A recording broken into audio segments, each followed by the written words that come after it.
আল্লাহ বলেছেন যাও মেয়েটাকে তুলে নিয়ে আসো। ওই দিন আজরাইল কেঁদে ফেলেছিল। আপনি চিন্তা করেন তো কি সিচুয়েশন ছিল যে আজরাইল পর্যন্ত কেঁদে ফেলেছে। আর একদিন কেঁদেছিল যেদিন এই জান্নাত উদ্বোধন করবে এই সেই সাদ্দাত। এর বিশাল জীবনী লিখা আছে। আমার ঘটনা বলা উদ্দেশ্য না, আমার এখানে শিক্ষা দেওয়ার একটা উদ্দেশ্য। যেই দিন তিনি জান্নাত উদ্বোধন করবে, হযরতে আজরাইল বললেন না আমি আর সময় দিতে পারবো না। ও শেষ পর্যায়ে এটাও বলেছিল ফেরেশতা আমাকে এতটুকু সময় দাও, আমি শুধু জান্নাতটা উদ্বোধন করে একটা চক্কর দিয়ে এসে আমার জানটা তুমি নিয়ে নিও। ফেরেশতা বলেছে না, আল্লাহর আদেশ তোমাকে জান্নাত উদ্বোধন করতে দেওয়া হবে না। ইযা জালুহুম লা ইস্তাখিরুনা সাআতাও ওয়ালা ইস্তাকদিমুন। আপনারা সুবহানাল্লাহ বলেন, আলহামদুলিল্লাহ বলেন, আল্লাহু আকবার বলেন, যাই বলেন। এই ঘটনাটা কিন্তু একটা ঐতিহাসিক একটা ঘটনা, কিন্তু এর পেছনে যে দলিলগুলো আছে খুব শক্ত না। আমি শিক্ষার জন্য শুধু বলছি। এদিকে তাকান।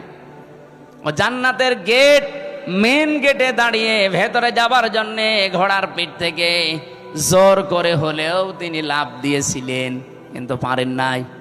জান্নাতের চৌকাঠ স্পর্শ করার আগেই ঘোড়ার পিঠ থেকে বাইরে পড়ে গেছে। মুফাসসির বলেন কেন সে জান্নাতের চৌকাঠ পর্যন্ত স্পর্শ করতে পারলো না জানো? কারণ ওই যে বিধবা একটা এতিম মেয়ের বরদোয়া ছিল। আপনি বলেন তো এখান থেকে কি পেলেন? এত বড় বিশাল শক্তিশালী বাদশাহ তার স্বপ্ন পূরণ করার জন্য কি করেছে আপনি বলেন? 22,000 শ্রমিক কাজে লাগিয়েছে, 20 বছর একাধারে শ্রম দিয়ে বানিয়েছে, মনের মতো করে সাজিয়েছে। যেদিন উদ্বোধন করবে পারে নাই শুধু একটা মেয়ে লোকের, এতিম অসহায় বিধবা এই মেয়ে লোকটার বরদোয়া লেগেছিল যে আমার শেষ সম্বলটুকু যে কেড়ে নিল তার স্বপ্ন তুমি পূরণ করতে দিও না। আপনি রাগ করলেও এবার বলবো 15.5 বছর যারাই ছিল এরাও তো বিভিন্ন স্বপ্ন নিয়েছিল। কথা বলেন না কেন? কেউ বলেছিল যে 21 সাল হয়ে গেল, 21, তারপরে বলছে না 41 সাল হয়ে গেল, তারপরে বলে না 71 সাল। আমার মনে হয় একেবারে চলে যেত কিয়ামত পর্যন্ত।